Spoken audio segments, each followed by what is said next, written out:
안녕하세요. 저는 40대 남자이고 평범한 직장인입니다. 친구의 장모님을 사랑하게 된 사연을 보내려고 합니다. 저에게는 친한 친구가 집 근처에 살고 있습니다. 그래서 자주 그 친구랑 술도 먹고 그 친구 집에 놀러 가기도 했습니다. 그 친구 재수 씨는 나이도 어리고 정말 예뻤습니다. 친구 아내는 항상 싹싹해서 그 친구네 집에 갈 때는 항상 재수 씨가 좋아하는 음식을 사서 갔습니다. 친구 결혼식 때 얼핏 뵙기는 했는데 친구 장모님은 정말 미인이십니다. 나이도 많이 젊어서 저랑 몇 살 차이 나 보이지 않았습니다. 나중에 알고 보니 재수 씨 아버님이 재수 씨 어렸을 때 재혼을 한 것이었고 친엄마랑 다름없이 재수 씨를 키웠다고 했습니다. 그래서 친구 장모님은 우리보다 14살밖에 많지 않았습니다. 하지만 피부도 좋고 얼굴도 예쁘고 몸도 날씬하고 잘 꾸며서 그런지 저랑 5살 정도밖에 차이나 보이지 않았습니다. 결혼 초부터 친구네 신혼집에 가끔 가기는 했습니다. 친구가 결혼한 후 1년 정도 후에 친구 장인어른이 갑자기 돌아가셨습니다. 친한 친구이기에 장례식장에 가기도 했고 발인 날에는 운구를 도와주고 친구를 위해서 정말 최선을 다했습니다. 장례가 끝나고 몇 주 후에 친구에게 연락이 와서 밥을 먹기로 했습니다. 장례식 때 도와준 걸 자신의 장모님이 너무 고맙게 생각해서 친구 집에서 밥 한 끼 먹자고 하셨다고 했습니다. 장소는 비록 친구 집이었지만 친구 장모님이 손수 음식을 해주셨습니다. 나이는 저보다 그렇게 많지는 않지만 그래도 오랜 기간 주부로 지내셔서 그런지 정말 음식 솜씨가 뛰어났습니다. 결혼식 때 잠깐 뵙고 장례식장에서 초췌한 모습만 봤는데 오늘 친구 장모님을 보니 정말 뛰어난 외모를 가지고 있으셨습니다. 친구 아내도 예뻤지만 친구 장모님은 정말 아름다우셨습니다. 사위 친구니 저를 사위처럼 대해주시기는 했지만 저는 약간 여자로 느껴지기도 했습니다. 친구는 예쁜 아내도 있고 젊고 아름다운 장모님도 있다는 게 부러웠습니다. 그렇게 좋은 시간을 가지고 몇 년 지났을 때였습니다. 친구는 그 사이 아들을 낳았는데 아들이 돌이 지나자 재수 씨가 복직을 해야 해서 장모님이 집에 와서 봐주신다 했습니다. 친구 아들이 너무 어려서 한 번도 찾아가지 못했지만 돌잔치를 기점으로 친구도 시간이 많아져서 종종 밖에서 보기도 했고 2차로 친구 집에 가기도 했습니다. 물론 아이가 아직 어리니까 조심스럽기는 했는데 재수 씨도 저를 좋게 보고 있었고 친구 장모님도 저를 좋게 보고 있었습니다. 처음에는 아무래도 사위 친구다 보니 어색한지 장모님은 방에 들어가셨습니다. 하지만 시간이 지나자 같이 술 한 잔씩 하기 시작했습니다. 장모님도 술을 좋아하시는데 손자 때문에 많이는 안 드셨지만 그래도 맥주 몇 잔씩 드시며 좋아하셨습니다. 그러면서 제 결혼 생활이나 연애에 대해서도 물어보시며 혼자 사는 것에 대해 진심으로 걱정을 해주셨습니다. 어느 순간 친구를 통해서 반찬도 보내주시고 더 자주 초대해 저녁을 대접해주기도 했습니다. 그럴수록 친구 장모님이 너무나도 괜찮아 보였고 얼굴을 자주 봐서 그런지 정이 들기 시작했습니다. 여자친구와 트러블이 많고 스트레스를 받을 때 장모님은 너그럽고 인자한 성격으로 저의 스트레스를 보듬어 주셨고 그럴수록 점점 친구 장모님이 좋아지기 시작했습니다. 집이라서 편하게 있고 화장도 많이 하지 않은 얼굴이었지만 그래도 너무 예뻐 보였습니다. 여자친구 외모와는 비교가 되었습니다. 그럴수록 틈만 나면 친구에게 연락해서 친구네 집에 놀러갔고 그러다 보니 더 자주 보면서 친해지게 되었습니다. 여자친구와는 결국에는 헤어졌습니다. 돈을 써서 젊고 예쁜 여자를 만나는 것이 더 낫다는 생각이 들었습니다. 그리고 내 마음의 친구 장모님이 한번 자리 잡고 나니 여자친구가 마음에 들지 않았습니다. 친구 장모님을 따로 만날 기회가 없었고 항상 친구나 재수 씨와 함께 봤기 때문에 제 마음을 표현하기는 힘들었습니다. 어떻게 연락처를 가지고 있기는 했지만 가끔 안부식으로 몇 번 연락을 한 게 다였습니다. 그러다 어느 날 기회가 왔습니다. 친구가 아내와 아들을 데리고 며칠 해외여행을 간다고 했습니다. 장모님에게 같이 가자고 했지만 새 식구 오붓하게 다녀오라며 자신은 좀 쉬기도 하고 친구들도 만날 거라고 했습니다. 저는 그게 기회라고 생각해서 따로 친구 장모님을 만나기로 했습니다. 친구가 여행을 간다고 한 날 연락을 했습니다. 친구 여행 가서 혼자 계시느라 심심하지 않으시냐? 그동안 저에게 대접을 잘해주셔서 한번 대접을 하고 싶다고 했습니다. 장모님은 스케줄이 좀 있다고 하셨고 스케줄 없는 날에 그런 맛있는 거 사달라고 하셨습니다. 친구 장모님이 먹고 싶다는 메뉴를 검색해서 일부러 차로 몇십 분 가야 하는 괜찮은 맛집을 알아봤습니다. 장모님도 좋다고 하셨고 제가 차를 몰아 장모님을 태우려고 친구네 집으로 갔습니다.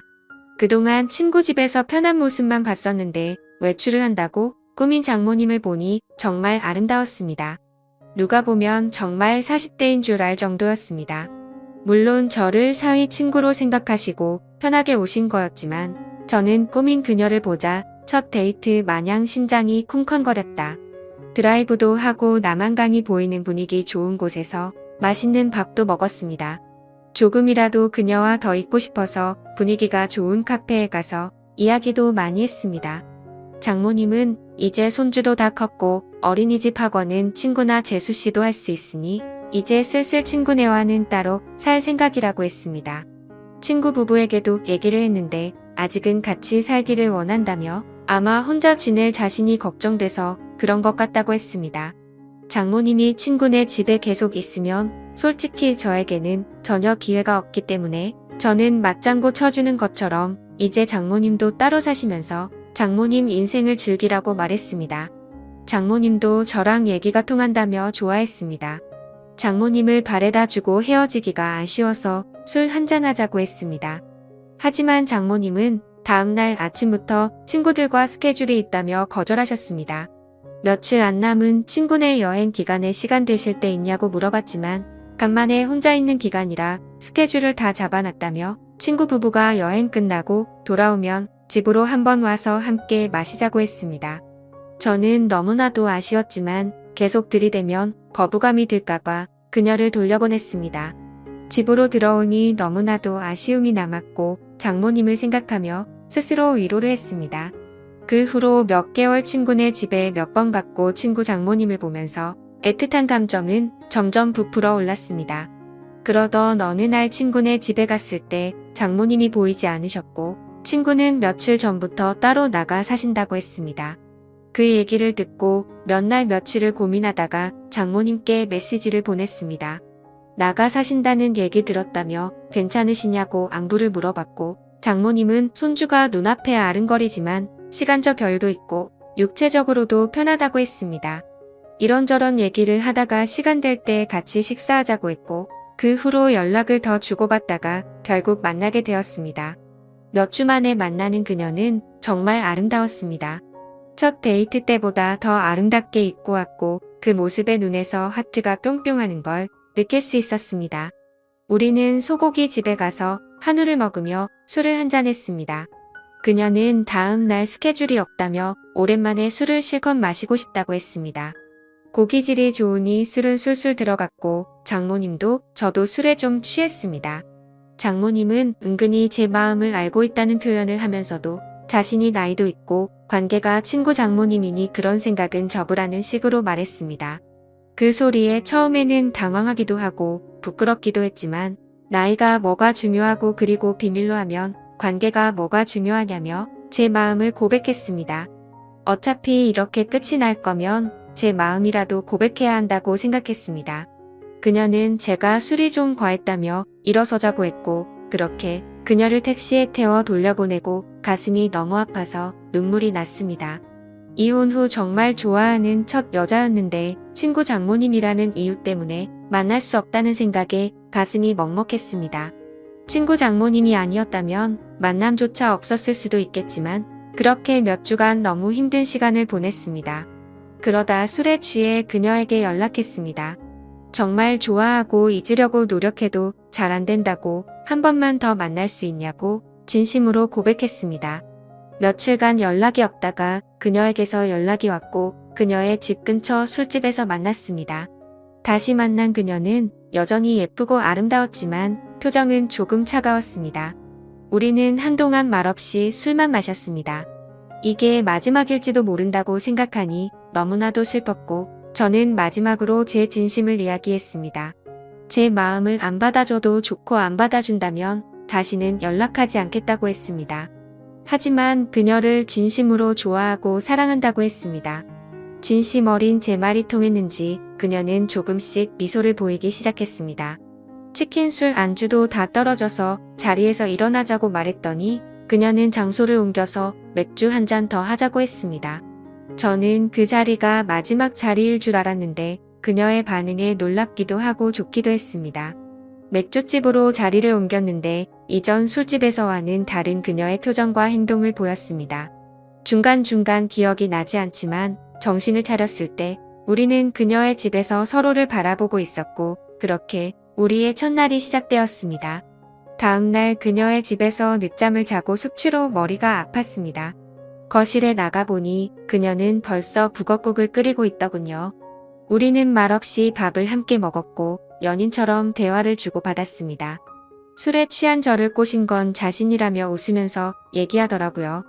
장모님은 아름다운 얼굴만큼이나 30대라고 해도 믿을 만큼 몸매도 관리를 잘했었습니다. 얼굴도 몸도 50대가 아니었습니다. 그 후로 우리는 연인이 되었고 서로의 집을 오가며 사랑을 키워나가고 있습니다. 그녀와 저의 나이 차이는 전혀 문제될 게 없고 비밀만 잘 지키며 사랑한다면 관계에도 문제가 없을 것 같습니다.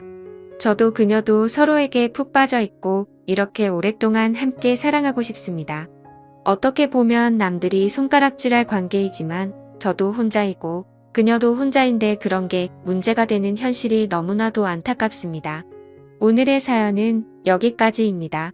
긴 사연 끝까지 읽어주셔서 감사합니다.